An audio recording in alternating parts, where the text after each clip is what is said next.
Hello అండి విజ్ఞాన్ గారు. మజాకా చాలా మంది ఈ సినిమాకి సంబంధించి హోప్స్ పెట్టుకున్నారు. మీరేం చెప్తారు, ఎలా ఉంది రివ్యూ? త్రినాథరావు గురించి మాట్లాడుకుంటే ధమాకా సినిమా తర్వాత ఆయన మీద ఒక గౌరవం అందరికీ పెరిగింది. అండ్ కామెడీ సినిమాలు తీసే అతి తక్కువ డైరెక్టర్లు లైక్ మన భీమినేని గారు, లేకపోతే ఇంద్రగంటి మోహనకృష్ణ గారు, వంశీ గారు ఈ మధ్య కాలంలో, అంతకుముందు మన ఎస్వి కృష్ణారెడ్డి గారు, ఈవివి సత్యనారాయణ గారు, జంధ్యాల గారు, లేదా మొన్నటి అనిల్ రావిపూడి గారు, ఈ వాళ్ళ గురించి మాట్లాడుకుంటే ఖచ్చితంగా ఈయన పేరు కూడా చేర్చుకోవాల్సి వస్తుంది లిస్ట్లో అనేలాగా తను సినిమాలు తీస్తున్నాడు. కామెడీ కూడా బాగా పండుతుంది. ఎలాగైతే మనకి శ్రీను వైట్ల గారు ఈ మధ్య సినిమాలు తీయట్లేదో ఆయన స్థానాన్ని భర్తీ చేసి, ఎలాగైతే ఇంకొంతమంది మహా డైరెక్టర్లు ఉన్నారు మన కామెడీలు పండించే వాళ్ళు, కానీ చేయట్లా, వీళ్ళ స్థానాన్ని భర్తీ చేసి మంచి మంచి కామెడీని, రెగ్యులర్ కామెడీని ప్రదర్శించడంలోనూ హీరోలని మంచి, అంటే అప్పటి వరకు అలా అలా ఉన్న హీరోలకు మంచి హిట్ ఇవ్వడంలోనూ ఇతను సహాయపడుతున్నాడు. అంతవరకు సంతోషం. ఇప్పుడు మజాకా అనే సినిమా వచ్చింది. సరే వీళ్ళు ఏం తీశారా బాబు అని తొంగి చూస్తే ఒక చిన్న టీజర్ రిలీజ్ చేశారు. అప్పట్లో అది చాలా బాగుంది. తర్వాత సంక్రాంతి టైంలో అంశు ఏంటి హడావిడి చేస్తుంది, ఇప్పుడు ఎక్కడి నుంచో వచ్చింది అనుకుంటే త్రినాథరావే కన్విన్స్ చేసి మళ్ళీ తీసుకొచ్చాడు. ఇప్పుడు అందరూ తన క్యారెక్టర్ ఎలా ఉంటుందా, ఎలా ఉండిందా, అదో ఇంకో అద్భుతం. ఇక ఎప్పుడైతే ఈయన షేపుల గురించి, ఊపుల గురించి మాట్లాడాడో కొంచెం డౌన్ అయిపోయింది. అండ్ ఇంకా పీపుల్ స్టార్ అని సందీప్ని అనడం, ఇంకేదో చేయడం, సినిమా మీద కొంచెం మిక్స్డ్ బజ్ అనేది వచ్చింది. ఇకపోతే సినిమా మొత్తానికి ఎట్టకేలకి రిలీజ్ అయితే అయ్యింది. సరే ఆ ఎక్స్ట్రా కరికులర్ థింగ్స్ అని పక్కన పెట్టేసి అసలు ఈ సినిమా ఎట్లా ఉంది అనేది మనం మాట్లాడుకుంటే, ధమాకా నవ్వులు పూయించడంలో అయితే కొంచెం పాస్ అయిందని చెప్పుకోవచ్చు. సినిమా గురించే మాట్లాడదాం, అయ్యన్నొద్దు మనకి ఇంకా ఎక్స్ట్రావి. ఓకే, సి ఫర్ ఎగ్జాంపుల్ ఇవన్నీ ఏంటి అనుకున్నా కూడా కొంతమంది దిస్ ఈజ్ అవర్ స్ట్రాటజీ అని కూడా అనొచ్చు, మనం మాట్లాడడానికి లేదు. రావు రమేష్, సందీప్ కిషన్ తండ్రి కొడుకులు, ఆడదిక్కులేని సంసారం, తల్లి లేదు ఇతనికి, ఇంకా నెక్స్ట్ రావాలి.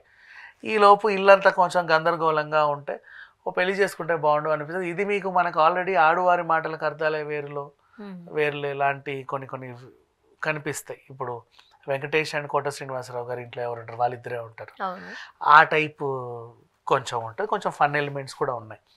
అండ్ ఆ తర్వాత అన్ఎక్స్పెక్టెడ్గా అంశుని చూడడం, యశోద అంట ఈవిడ మన జీవితంలోకి వస్తే మన జీవితాలన్నీ మారిపోతాయి, మన ఇంటికి కరెక్ట్ ఆడదిక్కు ఈవిడేనైనా ఫిక్స్ అవ్వడం, పనిలో పని కొడుకు కూడా ఎవరో ఒకరిని ప్రేమించాలి కదా, కాలేజీలో రీతువర్మని ప్రేమించడం, ఇలా సాగే కథలో అనుకోకుండా మురళీ శర్మ ఎంటర్ అవుతాడు. ఆయన ఎంటర్ అయిన తర్వాత కథ రకరకాల మలుపులు తిరుగుతూ ఉంటుంది. ఆయన పాత్ర కొంచెం ఎంటర్టైనింగ్గా సాగింది. అసలు వీళ్ళ మెయిన్ ఇంటెన్షన్ ఏంటి, ఈ సినిమా నవ్వించిందా లేదా అనేది చూడాలనుకుంటే మనం తెర మీదే చూడాలి. ఇంత మించి ఎక్కువ చెప్పలేకపోతున్నాను, ఎందుకంటే నువ్వు కథ అంతా చెప్తున్నావు అని తిడుతున్నాను. చెప్తారా మీ వాళ్ళు నన్ను కూడా తిడతారు, మాట్లాడుతూనేమో నన్ను అడుగుతున్నారు ఏంటి కథంతా చెప్పేస్తున్నాడు, ఫ్లో ఆగట్లా. అప్పుడు అది ఆయన స్ట్రాటజీ అంటే థియేటర్కి వెళ్ళాలంటే సగం కథ రివీల్ చేయాలంట. అంటే ఎవరు చూడకపోతే కనీసం అదేదో చెప్పి అట్లీస్ట్ ఇట్లా ఉంటది వెళ్ళి చూడండి అనేది నా ఉద్దేశమే, కానీ ఆ సినిమాని పాడు చేయడం కాదు. చెప్పాను అదే నేను. సరే వాట్ ఎవర్, ఈ రకంగా సాగింది. ఇకపోతే ఈ సినిమా ఎవరు ఎలా చేశారు అనేది మాట్లాడుకోవాలి. అంశు గురించే ఫస్ట్ మాట్లాడుకోవాలి, ఎందుకంటే వీళ్ళందరూ మనకి ఎప్పుడు కనబడతానే ఉంటారు.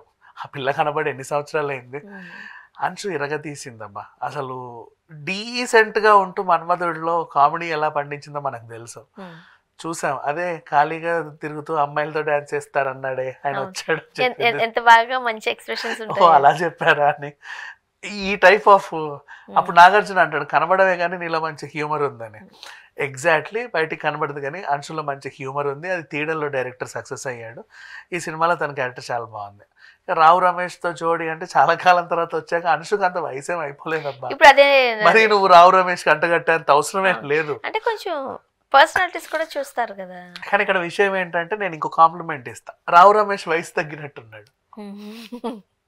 నిజం, ఆ ఛాయలు ఏం కనబడట్లా బాగా, అంటే కొంచెం యంగ్గా అందంగా కనబడుతున్నాడు, బాగున్నాడు. కొంచెం యంగ్ గెటప్లలో నిజంగా బాగున్నాడు. సో అఫ్కోర్స్ ఆ జాగ్రత్తలు తీసుకుంటారు. ఎలా అంటే మనం ఒక సినిమా గురించి మాట్లాడుకున్నాం, వైరల్ అని. అవును, ఆయన హీరో వేషం వేస్తే కొంచెం అందంగా లేడు, అలా ఉన్నాడు. అండ్ నెక్స్ట్ ఇంకేం చెప్పాలి, సందీప్ కిషన్ గురించి ఇట్స్ ఓకే, యాజ్ యూజువల్గా నటుడే ఎప్పటి నుంచో ఏదో హిట్ కోసం ఎదురు చూస్తా తాపత్రయ పడతా ఉన్నాడు.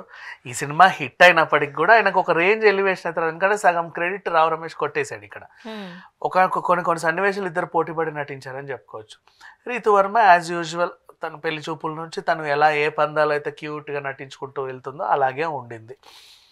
మిగతా నటీనటులందరి గురించి వాళ్ళ పరిధి మేరకు బాగా చేసిన మురళీ శర్మ క్యారెక్టరే నాకు కొంచెం నచ్చింది, కొంచెం అటు ఇటు కనిపించింది. అంటే ఏదో పని ఉన్నట్టు ఊరికి అందరినీ చంపుకుంటా పోతూ ఉంటారు, వాళ్ళు ఎందుకు చావాలో అర్థం కావాలి నాకు. సరే పోట్లే, అదొక ఫన్ ఎలిమెంట్ అనుకున్నాడు, ఇట్స్ ఓకే. ఓవరాల్గా ఫైన్, అందరూ బాగా చేశారు. ఇక టెక్నికల్ ఆస్పెక్ట్స్, ప్రసన్న కుమార్ అంట దీనికి రాసింది, రాత బాగానే ఉంది, కొంచెం కామెడీ ఎలిమెంట్స్. అంటే మరీ కొన్ని సన్నివేశాలలో పాత్రలకి బలవంతంగా కామెడీ అతికించి ఇబ్బంది పెట్టినట్టుంది, బట్ ఇట్స్ ఓకే, రన్ అయిపోతుంది, ఫైన్. అండ్ త్రినాథ గురించి మాట్లాడుకోవడం, ఆయన డైరెక్షన్ నిజంగా బాగుంది. ఈ మొహం మీదకి మైక్ వచ్చినప్పుడే ఆ చెత్తవాగుడు వాకుండా ఉంటే బెటర్, కానీ డైరెక్షన్లో మాత్రం ది బెస్ట్, చాలా బాగా చేశాడు. ఆ మ్యూజిక్ ఆయన ఎందుకు సరిగ్గా కొట్టలేదో నాకు తెలియదు, కానీ ఆయన కొంచెం సరిగ్గా కొట్టుంటే ఇంకా బాగుండేది ఈ సినిమా. బీజిఎం కానీ పాటలు కానీ అండ్ ఎడిటింగ్ కానీ నిర్మాణ విలువలు అన్నీ బాగున్నాయి. కానీ యాక్చువల్లీ అంటే సినిమాలో ఎడిటింగ్ పార్ట్ చాలా ఇంపార్టెంట్ కదా, ఎందుకంటే పడాలి ఈ చిన్న సినిమాలకి మరీ ముఖ్యంగా మంచి ఎడిటింగ్ ఉంటే కథకు కొంచెం బాగా వెళ్తుంది. ఎక్కువ ల్యాగ్ చేసినట్టు లేదు, అలానే బలవంతంగా కామెడీని ఇరికించినట్టు లేదు, నీట్గా క్రిస్పీ కట్టే ఉంది, క్యూట్గా ఉంది. ప్రొడ్యూసర్స్ కూడా ఏది నమ్మి ఇందులో పెట్టారు అంటే వాళ్ళు ఏదైతే నమ్మారో దానికి పూర్తి న్యాయం అయితే చేయగలిగింది. ఈ సినిమా ఈ వీకెండ్లో ఖచ్చితంగా ఫ్యామిలీతో పాటు చిన్నపిల్లల దగ్గర నుంచి పెద్ద, ఇప్పుడు ఎప్పుడైతే త్రినాథరావు గారు మాట్లాడేశారో ఈ సినిమా అందరూ కలిపి కూర్చొని చూడదగ్గ సినిమా అయినా, ఈ మధ్య కాలంలో కాస్త ఇబ్బందికరమైన సినిమాలు చూస్తున్నాం కాబట్టి అనేది కొంతమంది, ఇది ఎలా ఉంది? ఇది ఆయన ఏమంటాంలే కానీ ఆయన వదిలేసి మనం ప్రొడ్యూసర్ల కోసమో సందీప్ కిషన్ కోసం వెళ్తే బెటర్, అంశు కోసమో. త్రినాథరావుని పక్కన పెట్టేసి మిగతా అన్నిట్లో చూసి ఈ సినిమాకి అందరూ కలిసి చూసే సినిమా చాలా. కానీ ఇప్పుడు ఆ సినిమా ఎవరి కోసమో రాసుకున్నారు, ఇక్కడికి వచ్చింది అని అంటున్నారు కదా, నిజమేనా? అది చాలా సినిమాలు అంతేమా, వీళ్ళు రాసుకుంటప్పుడు ఒకరిని అనుకుంటారు, వీళ్ళు వెళ్ళి మీకోసమేనండి అంటే అబ్బే ఇప్పుడు కుదరదండి, ఓ 2 నెలలు లాగు, 3 నెలలు లాగు, 10 ఏళ్ళు లాగు, ఈ లోపు ఎందుకు ఆగాలి అని ఇంకొకరిని పెట్టి తీసుకుంటారు. అప్పుడు వెర్షన్స్ మారిపోతాయిగా. వెర్షన్స్ అంటే ఫర్ ఎగ్జాంపుల్ ఇదే కదా, నేను రవితేజకి ఇస్తే ఆయన బాడీ లాంగ్వేజ్ కి ఇవ్వాలి, నాగార్జునకి ఆయన బాడీ లాంగ్వేజ్, చిరంజీవికి ఇస్తే ఆయన బాడీ, అప్పుడు కొన్ని సీన్లు మారాలి, కొన్ని డైలాగ్స్ మారాలి. ఇక సందీప్ కిషన్ కంటే తనకంటూ ఒక ప్రత్యేక పంద ఏదో చిన్న ఉంది కాబట్టి ఈజీగానే సరిగ్గా తీశారు, బాగుంది. ఈ సినిమాకి నేను ఇచ్చే రేటింగ్ 3.5/5. 1.5 కూడా పెద్ద విషయం ఏం లేదు, అంటే కొన్ని డబల్ మీనింగ్లు అవి ఇవి లైట్ తగ్గించుకుంటే పర్లేదు, కొన్ని క్రింజ్ సన్నివేశాలు ఉన్నాయి అంతే. ఎక్కువ ఏదో అంచనాలు పెట్టుకొని ఇంకేదో ఊహించుకొని వెళ్ళొద్దు. సింపుల్గా శివరాత్రి రోజు ప్రశాంతంగా కుటుంబంతో కలిసి కాసేపు నవ్వుకోవడానికి వెళ్ళండి. మోస్ట్లీ వీలైనంత వరకు మీరు ఈ సినిమా సెకండ్ షోకి వెళ్ళారనుకో సగం జాగారం అయినట్టు ఉంటుంది. అలాంటప్పుడు అందరూ అలాగే వెళ్తే తొక్కిసట్లు మీరు లేనిపోయిన సలహాలు లేదంటే ఎలాగో అవి లేవు కదా, వాళ్ళకి ఎప్పుడు కుదిరితే అప్పుడు వెళ్తారులే. మరి అందరూ ఒకే సెకండ్ షోకి పోతే ఎక్కడ వస్తాయి థియేటర్లు? మరి 11:15, 11:45 షోలు ఉన్నాయి అలా. Thank you so much.